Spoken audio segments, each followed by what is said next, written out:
오늘은 일본 검술에 관련된 이야기를 하려고 합니다. 검을 사용하는 무술이 비약적으로 발전하기 시작했던 시기가 바로 전국시대였는데요. 에도시대에 접어들면서 넨류, 신토류, 가게류, 주조류라는 이름의 4가지 검술 원류가 생겨나게 됩니다. 일본에는 700개가 넘는 검술 유파가 있는 것으로 알려져 있는데요.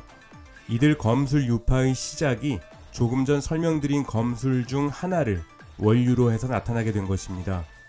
검술 유파는 지금도 계속 만들어지고 있습니다. 평화의 시대로 접어들게 된 에도 시대 초기, 에도 막부는 수많은 검술 유파에서 목검을 사용하지 못하도록 금지하게 됩니다. 진검이 아니라고 하더라도 목검에 제대로 맞으면 팔이 부러질 수도 있고 머리에 맞는다면 목숨을 잃을 수도 있는 만큼 그 위험성에 따른 인명피해를 막기 위함이었던 것입니다. 이렇게 되다 보니 게이코의 형태가 서로가 맞서는 형태가 아닌 태권도의 품새 같은 형태로 발전하게 됩니다. 이렇게 이행되던 검술이 시나이와 모호구가 개발되고 개량을 거치면서 많은 유파에 보급되게 되었고, 이러한 과정을 통해서 검술의 형태는 다시 실전형 대련으로 옮겨가게 됩니다. 그 당시 시나이는 현대 겐도에서 사용되는 형태의 시나이는 아니었습니다. 신카게류의 가미이즈미 노부츠나가 개발한 것으로 알려져 있는 후쿠로 시나이를 사용하기 시작했는데요. 이 후쿠로 시나이는 여러 개로 분할된 대나무를 가죽으로 감싸서 제작했습니다. 굴곡 없는 긴 원통형 막대 같은 모습을 하고 있습니다. 지금도 야규 신카게류, 가시마 신토류 등의 검술 유파에서는 여전히 게이코를 할 때 후쿠로 시나이를 사용하고 있습니다. 후쿠로 시나이는 꽤 오랫동안 사용되어 왔습니다만 19세기에 들어오면서 오이시 신카게류의 오이시 스스무라는 인물이 4개의 대나무 조각으로 이루어진 현대식 시나이를 개발하고, 이에 따른 도구가 함께 발전하면서 현대 겐도의 원형이 만들어지기 시작한 것이죠. 현대 겐도의 발전 방향과는 조금 다르게 발전한 검술 중 유명한 것이 우리말로 거합술로 불리는 이아이주츠입니다. 대규모 전쟁이 없던 에도 시대, 누가 어디에서 언제 나를 습격할지 모르는 환경에 대비해서 어떤 자세에서든지 재빠르게 칼을 뽑을 수 있는 기술을 연마하는 데 초점이 맞추어져 있는 검술이죠. 이아이주츠로 유명한 분들이 많이 있으시겠지만 여러 TV 프로그램에 출연하시면서 대중적으로 유명해진 분들 중에는 단연 마찌 이사오라는 검술가를 꼽을 수 있습니다.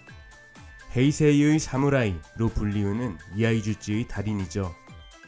발사속도 시속 350km로 날아오는 직경 6mm의 비비탄을 이아이주츠로 두 동강 내는 가미와자를 보여주며 수많은 사람들을 경악하게 만든 주인공입니다.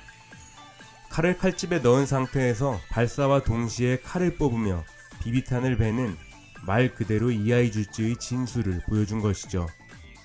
마찌 이사오는 2007년 후지테레비의 베스트하우스 123이라는 프로그램 특별 생방송에 출연해서 1000개의 집단을 베는 이른바 셈봉길이 기네스 기록 갱신에 도전하게 되는데요. 이전 기록은 2005년 당시 대한화랑도법 검도협회의 주선동 회장이 기록한 41분 56초였습니다만 불과 2년 만에 마찌 이사오에 의해서 이 기록은 깨지게 됩니다. 마찌 이사오는 2007년 기네스 기록갱신 도전에서 기존 주선동 회장의 기록을 무려 6분 가까이 단축한 36분 4초라는 기록으로 기네스북에 이름을 올리게 되죠. 기네스 기록 공식 사이트에 가서 검색해 본 결과 2020년 현재까지도 마찌 이사오의 기록은 여전히 깨지지 않은 것으로 보입니다. 저는 24살에 겐도에 입문했었습니다. 하카마, 게이코기, 보호구, 시나이, 그리고 보호구를 착용할 때 끈을 묶는 매듭 처리, 하카마를 개고 정리할 때에도 모양과 선을 예쁘게 살리는 모습까지 머리부터 발끝까지 일본인의 정신세계를 간접 체험할 수 있는 가장 좋은 수단으로 생각했기 때문이었습니다. 하지만 일본의 겐도가 아닌 대한검도회로 대표되는 한국의 검도는 일본의 모든 문화는 우리가 전해준 것이기 때문에 겐도의 원류도 우리 것이다 라는 억지스러움을 모토로 삼고 있기 때문에 심한 이질감을 느낄 수밖에 없었던 기억이 있습니다.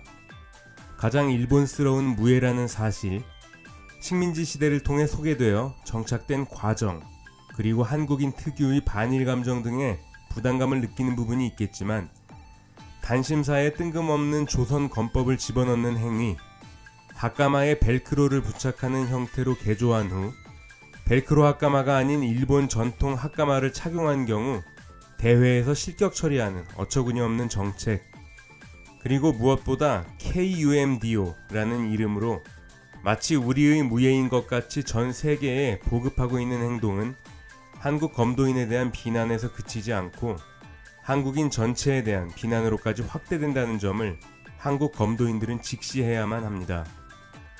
켄도가 가진 원형과 정신세계에 관심이 있으시다면 복신 이토류에 입문하시는 것을 추천드립니다. 제한적인 공간에서 제한적인 인원만이 모여서 수련하고 있는 것으로 알고 있습니다만 일본 검술의 철학을 그대로 배울 수 있다는 장점이 있겠죠. 고대에서 중세시대에 걸쳐서 전쟁이 있었던 나라라면 모든 나라가 칼에 대한 어느 정도 수준의 문화는 가지고 있습니다. 하지만 겐도, 즉 겐노 미찌라는 궁극의 수양 방식이 존중받고 발전했던 시대는 분명 한반도 역사에는 존재한 적이 없습니다. 오늘은 일본 검술 발전 과정에 대한 이야기를 하면서 한국 검도업계의 문제점을 살짝 다루어 보았습니다. 청취해주신 여러분 감사드립니다.